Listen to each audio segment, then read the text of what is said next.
Cricket کے دو سب سے بڑے حریف آج دبئی میں آمنے سامنے ہوں گے۔ ایشیا کرکٹ کپ میں پاکستان اور بھارت کے درمیان مقابلہ ہوگا۔ میچ پاکستانی وقت کے مطابق شام 7:30 بجے دبئی اسٹیڈیم میں شروع ہوگا۔ اوپنر سائم ایوب نے صرف بھارت کے خلاف کامیابی نہیں، ایشیا کپ کی ٹرافی جیتنا ہدف قرار دے دیا۔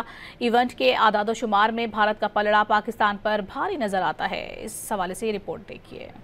پاکستان اور بھارت کے سنسنی خیز مقابلے، مجموعی اعداد و شمار میں پاکستان کا پلڑا بھاری، ایشیا کپ میں بھارت رہا آگے۔ ایشیا کپ ون ڈے کی بات کی جائے تو دونوں ٹیموں کے درمیان 15 میچز کھیلے گئے، 5 میں پاکستان فاتح رہا، 8 میں بھارت نے میدان مارا جبکہ 2 بغیر نتیجہ ہی ختم ہو گئے۔ T20 ایشیا کپ میں دونوں ٹیمیں 3 مرتبہ ٹکرائیں، 1 پاکستان نے جیتا اور 2 میں بھارت نے بازی ماری۔